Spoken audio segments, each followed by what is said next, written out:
or something? Wait, who? Me?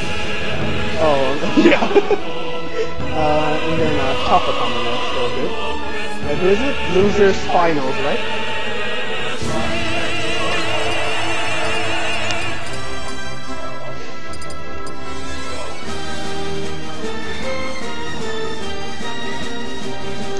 Alright, so we're going right into it, and I believe PBJ's actually going Ice Climbers. An interesting choice.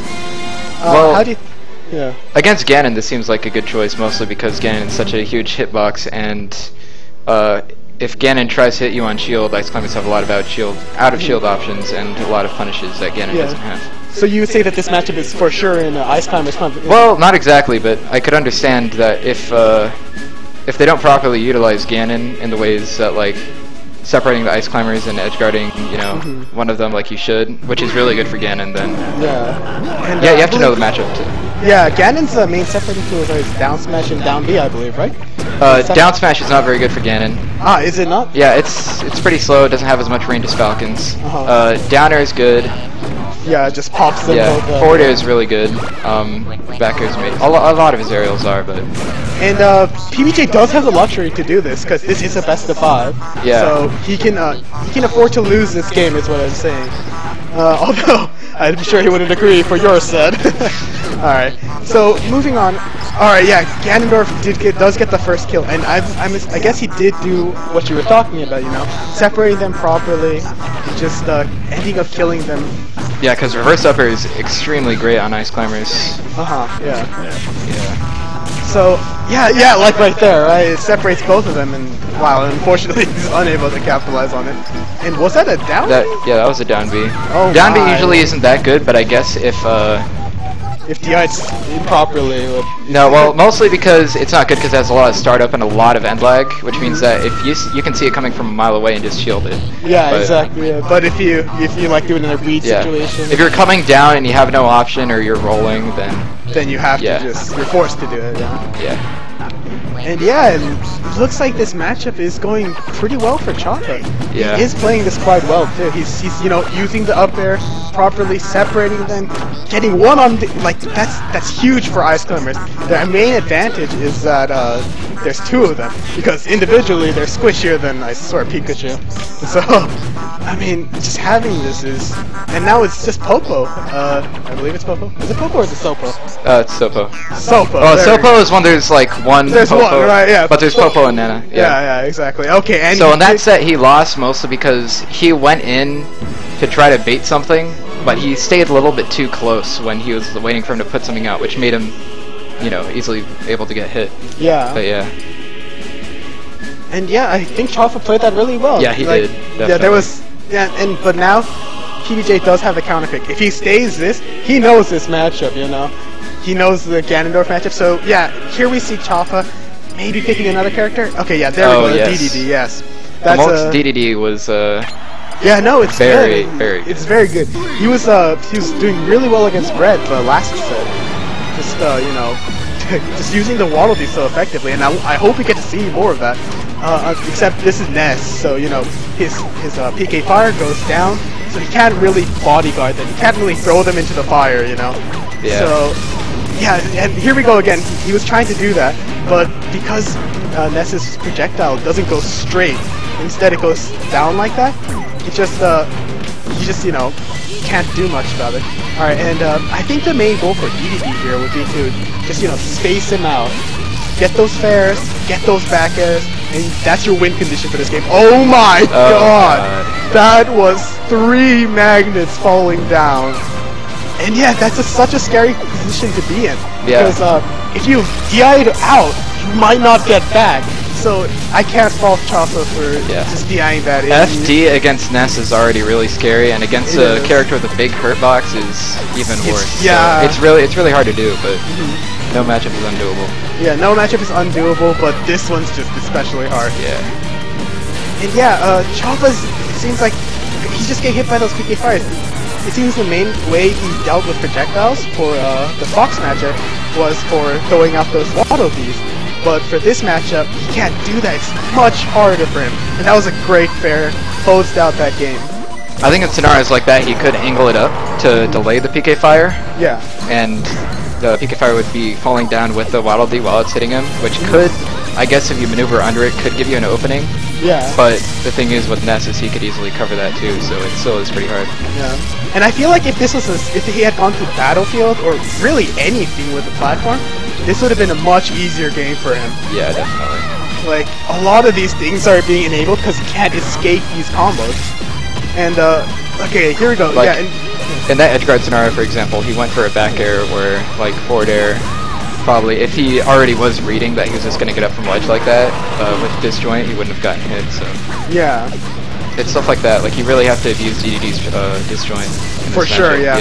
Because once, that's how it is for all heavy characters, I feel. They get in, you're dead. Okay, and that was a very clean game. A 3-stock ahead, and now Chafa has the counter pick, and this is game 3. So these next three possible games are very important. If Chafa loses this next game, he's going to be on the wire. If Chafa wins this game, PBJ is going to be on the wire. So game 3, like, I feel like the game in the center for any set, like set of 3, game 2, set of 5, game 3, I feel like that's really important for each of them. You win that game, you have a good chance, you're ahead pretty much. And so yeah, I wonder if we're going to see another switch from PBJ here, because Chafa does have the counter pick, so maybe he'll go something that won't get countered as hard.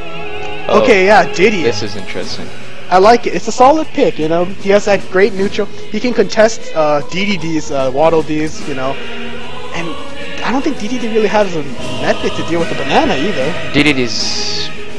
Yeah, I'm not sure yeah, about no, this right? matchup. Alright. Do you think we might see a switch to Link, maybe? Because I do know that Chafa has a Link, and maybe that'll help, but at the same time, you know, if it doesn't work out for him... Oh, this is... The Roy... Yeah.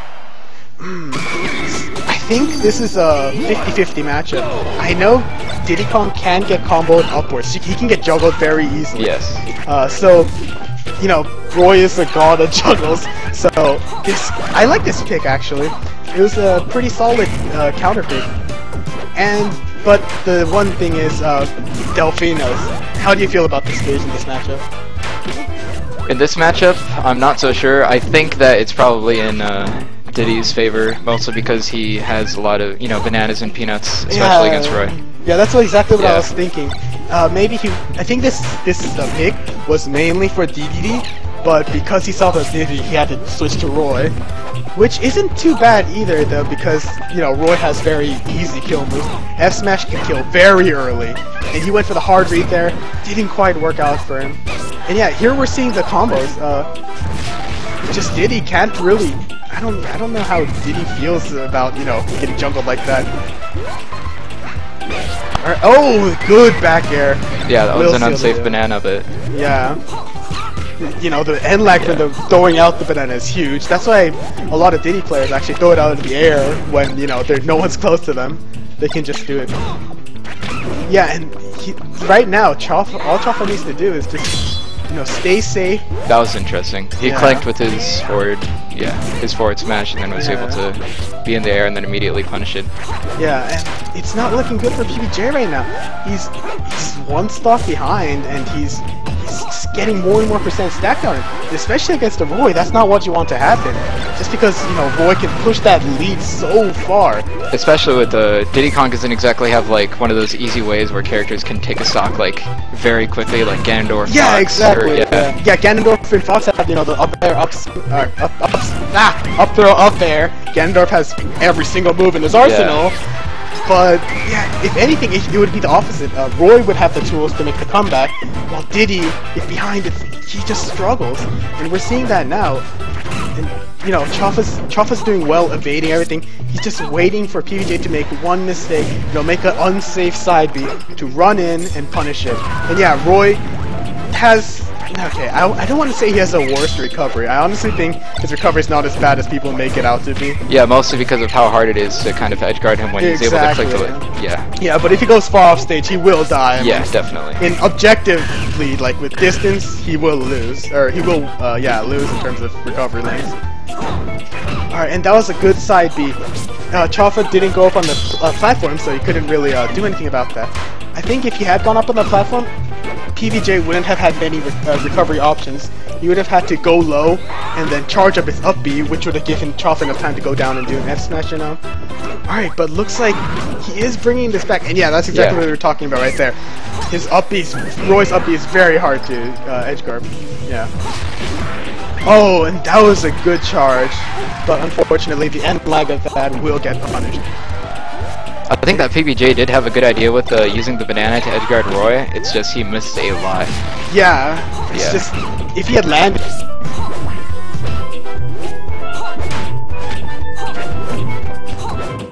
So actually going after him with an attack, even a disjoint, is pretty dangerous. But yeah.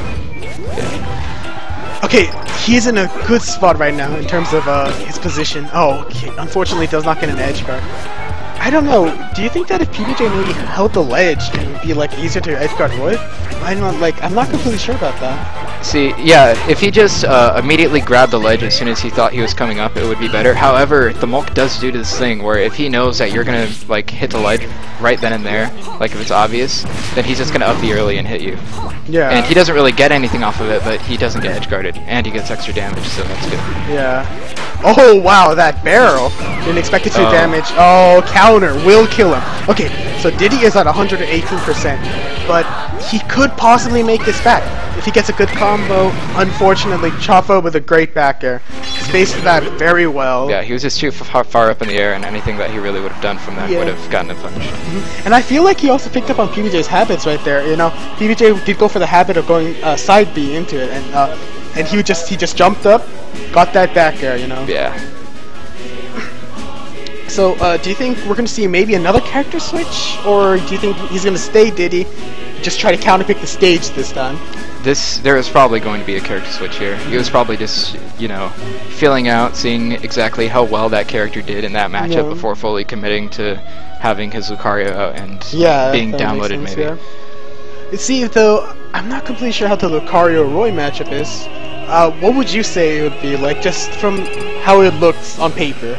Well, in this scenario, I'm not really sure. I think it more so depends on the player, really, because it depends on how often the Mulk will throw out moves, how good the Mulk is maneuvering around PBJ, and if the Mulk tries to abuse his disjoints and it doesn't work, PBJ will come in and take that stock, especially from Roy, because he's a fast faller.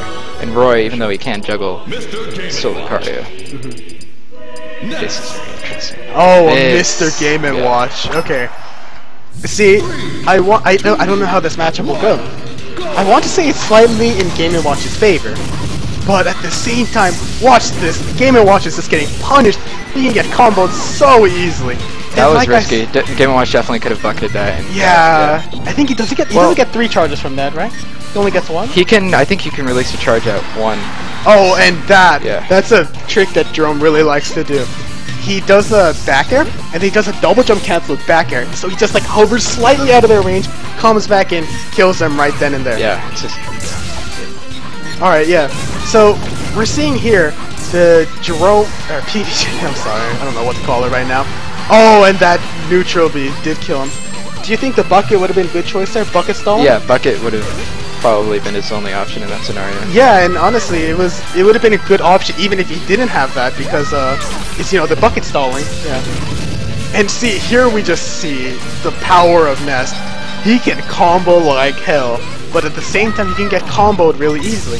And I feel like if Chafa can just get him up in the air, he's done. Because an up air into an up air string on Nest is just very easy. Alright, yeah. So, how do you think... I think Game & Watch should try to go around, like, trying to win this game. Oh, there we go. There, we saw the bucket right there. That was a good bucket. He got punished for his... I don't know if that was a get-up or a roll. Yeah, you definitely don't want to make a single mistake here. This is a bad position for Chafa to be in. He's 2 stocks down. And he's just getting 1%. Oh, and this could be it. Oh, and he gets the meteor. And yeah, Ness's recovery is very poor, especially in Green Hill Zone. I think ChafaComet picked this, if I remember correctly, or was this PBJ's counterpick? Yeah. Ah, okay. Well, I'm not completely sure about it. I think the reason it's kind of bad on Ness is because his up B, his thunder, he can actually get caught in the green hill zone wall. So he actually can't recover if he's too close to the wall and he's facing out against the wall. His back's against the wall. His up B won't be able to come out and hit him. So, you know. Well, with Green Hill Zone, Ness can like just angle his recovery to kind of drill against the wall, so it sweet spots from like any angle. So, for example, instead of just shooting for the ledge, like just straight forward, you can shoot a little bit below the ledge, and he'll kind of ride the wall a little bit and get right up there, so he can sweet spot it. That's a great point. Which is good for Green Hill Zone. All right, we saw a character switch, and this time it's Link. And I guess I could see it working out, but yeah, here we go. No, yeah. I don't think he would have recovered without that thunder. Yeah. That was a very, I don't know, I'm not completely sure. Maybe he thought he wouldn't make it, or he wanted the tail because if he had gotten hit by the tail of it, he would have gone further off and been dead for sure. Yeah, and Chafa, yeah, Link's chain isn't that far. Maybe Samus would have made it, but this is Link we're talking about. And I think the main goal with Chafa's switch, maybe, and I'm not him, but I think the main thing was maybe he was thinking of doing those combos with the sword with the disjoint, because Ness does struggle against disjoints. You know, Ganondorf's up there, Marth's, everything. Okay, yeah, here we go. Here's another save into the back this time, though. Maybe that's what he was going for last time, you know, but last time he was too low. Yeah, he wasn't at a high enough percent either. Yeah, and for Ness's magnet, it can only suck in laser projectiles, so like Fox's lasers, Wolf's lasers. It cannot suck in or absorb Link's arrows and boomerangs. So, you know, if his goal was the projectile game, I mean, I guess I could understand this pick, but right now it's not looking like it's really paying off for him. You can see that the Molcat's been adapting recently. In the earlier stocks, he was really punished because he was too close with projectiles, so it's overly committal. So for example, if he threw a boomerang at PBJ, PBJ would double jump over and PK fire him. But as you can see here, he has some very safe spacing. He's not going to do anything like too committal. Yeah. He still got hit there, but it was less of a yeah. You know, but it might be too little too late, you know, at this point. He's 2 stocks behind. Oh my gosh, he closed out the stock. PBJ was only at 60% when he got killed by that. You know, this might be the opportunity that he needs. He's only at 33%, 46 now, but it's definitely doable. This is Link we're talking about. Link has a very reliable kill move in his down throw up B.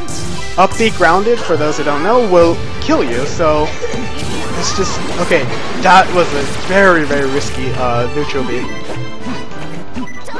And here we see it right there. He went in too early, it was unsafe. Just PK fired, yes, and PBJ will punish that. Yeah, for sure Ness is, you know, that one character can punish it, for sure. But good game to both of them. That was a very interesting match. I feel like it was mainly characters.